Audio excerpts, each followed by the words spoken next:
The unexpected return. The sound of his boots crunching against the gravel filled the silent driveway as Sergeant Daniel Hayes stepped out of the cab, taking in the sight of his home. It had been nearly a year since he last saw it, and yet it felt almost foreign. The porch light flickered slightly, casting a dim glow over the front steps. His heart pounded, not from exhaustion, but from anticipation. He wasn't supposed to be home yet. His deployment overseas had been cut short due to an injury that wasn't severe enough to keep him hospitalized, but significant enough to send him back early. He didn't tell anyone. He wanted it to be a surprise, especially for his 10-year-old son, Oliver. As he stepped onto the porch, he hesitated. Something felt off. The house was too quiet. Normally, even at this hour, Oliver would have been up watching TV or playing his video games. His wife, Laura, would have likely been sitting on the couch, waiting for him, even if she thought he was still months away from coming back. But the place was dark, lifeless. Daniel reached for the doorknob, expecting it to be locked, but it turned easily under his grip. A frown creased his forehead as he slowly pushed the door open. The moment he stepped inside, an eerie chill settled over him. The air was stale, like a house that hadn't been lived in for days. He dropped his duffel bag by the door and listened. Nothing. No laughter. No footsteps. No familiar scent of dinner lingering in the air. "Laura?" he called out, his deep voice echoing through the quiet house. Silence. His chest tightened as he moved toward the living room. The couch was unkempt, as if someone had been sleeping there. A half-empty glass of water sat on the coffee table. His eyes darted toward the kitchen. Dirty dishes stacked in the sink, some with dried food on them. That wasn't like Laura at all. She was always meticulous about keeping things clean. A cold shiver ran down his spine. Something was wrong. He moved toward Oliver's bedroom, his footsteps cautious. As he pushed open the door, his heart sank. The bed was made, the covers tucked in, as if no one had slept in it for days. The closet door stood slightly ajar, and a small pile of Oliver's toys lay abandoned in the corner. A sickening thought crossed his mind. Where was his son? Daniel quickly turned and checked the master bedroom. Empty. He rushed back down the hallway, his pulse hammering in his ears. His breathing grew unsteady as he checked every possible room. Nothing. The silence was deafening, and his instincts screamed at him that something was terribly wrong. Then a sound. A faint, muffled thud. He froze. It was coming from the basement. His stomach twisted into knots as he slowly made his way toward the basement door. It was locked. His brows furrowed. Why was it locked? That door had never been locked before. "Oliver?" he called, his voice edged with growing panic. A beat of silence. Then, "Dad?" A small, trembling voice. Daniel's blood ran cold. It was Oliver. His hands fumbled with the lock, his breath coming in sharp bursts as he struggled to turn the knob. It didn't budge. His son was locked inside. "Oliver, what's going on? Why are you down there?" Daniel asked, pressing his ear to the door. I don't know." Oliver's voice quivered. "Mom said I had to stay here. She told me not to come out." Daniel's heart clenched. Laura locked him in the basement. That didn't make sense. She would never do that. Would she? His hands trembled as he took a step back. If he couldn't unlock it, he'd have to break it down. He braced himself, squared his shoulders, and with all the strength he could muster, he rammed into the door. The wooden frame groaned under the impact but didn't give. "Dad." Oliver's voice cracked with fear. "Hang on, buddy. I'm getting you out," Daniel reassured him. He took a deep breath and slammed his shoulder into the door again. This time, the wood splintered. A few more hits, and finally, the lock snapped. The door swung open with a loud crack, revealing the dark basement below. A single dim light bulb flickered above, casting eerie shadows across the cold concrete walls. And there, at the bottom of the stairs, stood Oliver, his small frame trembling, his wide, frightened eyes filled with something that made Daniel's blood run colder than ice. Relief flooded him for a brief second. His son was safe. He was okay. But then, Oliver lifted a shaky hand and pointed toward the darkness behind him. "Dad, there's something down here." And in that instant, Daniel realized the nightmare was just beginning. The basement's secret. Daniel's breath hitched as he stared at Oliver, who stood frozen at the bottom of the basement stairs. His son's face was pale, his small body trembling as he pointed a shaky finger toward the far corner of the basement. Daniel stepped forward, his instincts on high alert. His military training kicked in. Assess, secure, protect. But right now, nothing made sense. Why was Oliver locked down here? And why did he look like he had seen something terrifying? "Buddy," Daniel said, keeping his voice calm despite the rising dread in his chest. "What's down there?" Oliver swallowed hard, his eyes darting toward the darkness behind him. I don't know. I heard noises, footsteps, breathing. But Mom said not to open the door for anyone." Daniel clenched his jaw. What the hell was going on?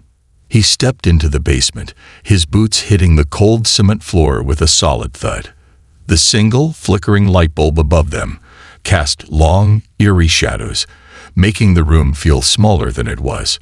The air was damp, carrying a faint musty scent, mixed with something else, something metallic. Blood? No. He shook the thought away. His eyes swept across the basement.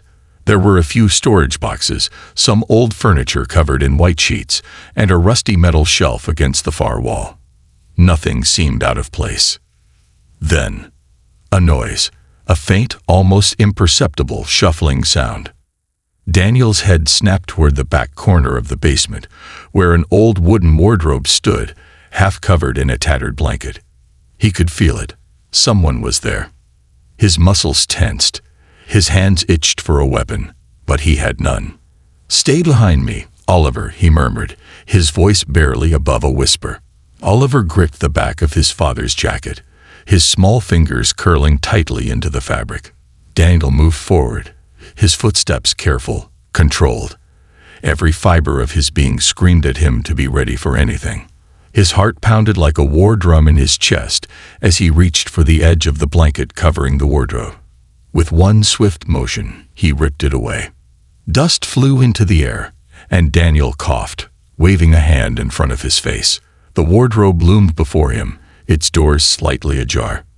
He placed a firm hand on the handle. And then, a thud. From inside, Oliver gasped, clutching Daniel's jacket tighter. Daniel inhaled sharply, his body coiled like a spring. With a single decisive motion, he yanked the wardrobe doors open. Nothing. No person. No animal. Just emptiness. Daniel exhaled, rubbing a hand down his face. Maybe he was overreacting. Maybe Oliver's fear had gotten to him. He turned to reassure his son. But Oliver was staring past him. "Dad," Oliver whispered, his voice barely audible. "It's still here." Daniel felt every hair on his body stand on end. He turned his head slowly. And then he saw it. Not inside the wardrobe. Behind it, a hidden door. Barely noticeable, tucked into the concrete wall, its edges blending seamlessly with the surrounding stone. But now that Daniel was standing so close, he could see the faint outline, the uneven cracks along its frame. His heart pounded. A secret door. In his own basement. Why didn't he know about this? He ran his fingers along the edges, feeling for a handle, a latch, something. And then his fingers brushed against something cold. A padlock. Rusty but sturdy. And locked from the outside. Daniel's mind raced. Someone had deliberately sealed this door shut. Why? What was behind it? Oliver tugged on his sleeve. "Dad, is Mom hiding something?" Daniel's jaw clenched. He had no answers, but one thing was certain. He was about to find out. Without wasting another second, he grabbed a nearby metal pipe and raised it over his head. With a powerful swing, he brought it down onto the lock. The impact sent a sharp ringing sound through the basement, but the lock barely budged. Again and again, until finally, snap! The lock broke apart, falling to the ground with a dull clang. Daniel gripped the edge of the door and pulled. At first, it resisted, as if whatever was behind it didn't want to be uncovered. Then, with a deep groan, it swung open. A wave of freezing cold air hit them, carrying a sickly, metallic scent. Daniel stepped forward cautiously, peering inside. It was another room. But it wasn't just a storage area. It was small, barely bigger than a closet. The walls were covered in scratch marks, long, uneven grooves, as if someone had been clawing to get out. And in the corner, a mattress. Old, dirty, and stained. Daniel's stomach twisted. Someone had been locked in here. Recently. "Dad," Oliver whimpered.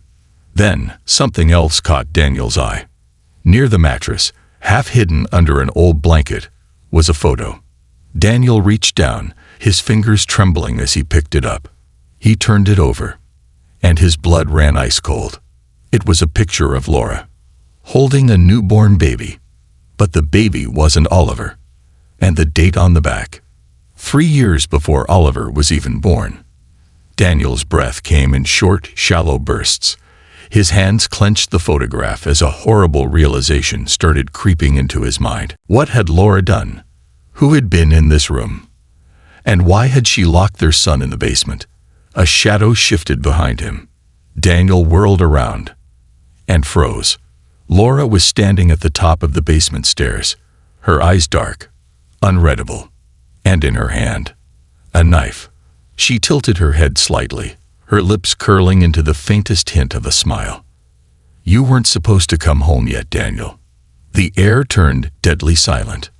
Oliver clutched Daniel's arm, terrified. And Daniel realized he didn't know the woman he married. The truth beneath the lies. Daniel's pulse pounded in his ears as he stared at Laura, his wife, the woman he had loved, the mother of his child, standing at the top of the basement stairs, gripping a knife. For a moment, the world around him seemed to slow. His mind struggled to process what was happening. The photo in his hand, the hidden room, the scratches on the walls. It all pointed to something sinister, something he could barely bring himself to comprehend. Laura was hiding something, and whatever it was, she had just revealed that she was willing to fight to keep it hidden. "Laura," Daniel said carefully, his voice low and steady, "put the knife down." She didn't move.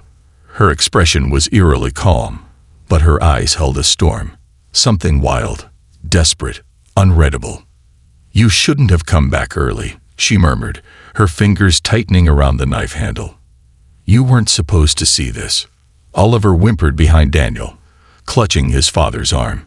His small body trembled, and Daniel instinctively stepped in front of him, shielding him from his own mother. "I don't understand," Daniel said, trying to keep his voice steady even as his chest tightened. "What is this, Laura? Who was locked in that room? And why?" He held up the photo. "Why do you have a picture of a baby I've never seen?" Laura flinched. That hit a nerve. For the first time, her composure cracked. Her lips trembled, her breathing became uneven. The grip on the knife faltered just slightly. "There are things you don't know, Daniel," she whispered, her voice raw. "Things I never wanted you to know." Daniel swallowed hard. "Then tell me, because right now, nothing makes sense." She let out a shaky breath, her fingers pressing against her forehead, as if trying to push back the memories clawing at her mind. Then she laughed. A broken, humorless laugh. "God, I thought I could keep it buried forever." She wiped a hand across her face, her movements suddenly erratic. "I thought I could protect you, protect Oliver. But you just had to come home early, didn't you?" Daniel's fingers curled into fists. He didn't know what was happening, but he needed answers. "Laura," he said, firmer this time, "what have you done?" Laura's gaze flickered toward Oliver, Something in her face softened for a brief moment, before she quickly shut it down. Then she exhaled sharply and whispered, "That baby in the picture was mine." Daniel froze. His grip on the photograph tightened. His mind reeled. "What?" Laura's voice cracked. "Before I met you, before Oliver, I had a baby. A son." Daniel felt like the floor had been ripped from under him. You never told me." She shook her head, looking away. "Because he's gone." Silence. Daniel felt cold. Every single instinct in his body told him that there was more. So much more. "What happened to him, Laura?" She didn't answer. Her fingers trembled around the knife, and for a moment, Daniel thought she might drop it. But instead, she took a slow, shaky breath and forced herself to meet his gaze. Then she said something that made his blood turn ice cold. "He was here, Daniel." Daniel's breath caught. He looked over his shoulder, at the scratched-up walls, the filthy mattress, the rusted chains near the bed. No. "What? What are you saying?" he whispered. Laura let out a strangled sound, half a sob, half a breath. "I kept him down here," she admitted. "For years, I tried to take care of him. I tried to be a good mother. But he wasn't like other children." Daniel's stomach churned. "What do you mean?" Laura's hand shook, and for the first time, tears slipped down her cheeks. "He was different. He wouldn't speak, wouldn't eat unless I'd forced him. And then," she let out a trembling breath, "he started getting violent." Daniel's body went rigid. "What do you mean, violent?" Laura swallowed hard. At first, it was just tantrums, but then he started scratching me, biting, hurting himself. He'd scream for hours, bang his head against the walls. She let out a small, humorless chuckle. "That's why the scratches are there. That's why the room looks like that." Daniel could barely breathe. "I didn't know what to do," Laura whispered, her voice shaking. "Doctors wouldn't help. My parents abandoned me. And then one day," she closed her eyes, and her whole body shuddered. "He disappeared." Daniel felt his chest tighten. "What?" Laura wiped at her face, inhaling sharply. "I don't know how." The door was still locked. The chains were still intact, but he was just gone. Daniel shook his head. "That doesn't make sense." "I know it didn't." She suddenly screamed, her voice breaking. Oliver yelped and hid behind Daniel's leg. Laura squeezed her eyes shut, taking a deep breath. "For years, I convinced myself that maybe he ran away. Maybe I was losing my mind." Her voice dropped to a whisper. But then, the noises started. Daniel felt a chill crawl down his spine. "What noises?" Laura's gaze flickered toward the open hidden door, her lips trembling. "Scratching." Daniel's blood turned to ice. "I hear it sometimes, late at night," she continued, her voice barely above a whisper. "Footsteps in the basement, shuffling. Sometimes I hear a voice, a whisper." Daniel stared at her, his heartbeat thundering. "That's why you locked Oliver down here," he realized. "You were afraid." Laura looked at Oliver then, her expression suddenly crushed with guilt. "I was trying to protect him," she whispered. Daniel felt his stomach twist. From what? Or who? At that exact moment, the lights flickered. The air grew heavy. And then, a sharp, piercing scratch echoed through the basement. Daniel's breath caught. It came from the hidden room. Oliver whimpered, burying his face into Daniel's side. Daniel turned his head slowly, his entire body tensed. And then, deep in the shadows of the secret room, something moved. A figure. Tall, thin, too thin, with long, bony fingers curled around the edge of the doorway. Daniel barely had time to react before it stepped forward. And what he saw made his blood run cold. A boy, or at least something that used to be a boy. His skin was pale, almost gray. His limbs were too long. His eyes, God, his eyes, wide, hollow, empty, and locked onto Laura, his mother. Then, in a voice that was barely more than a whisper, he spoke. "Mommy, you left me."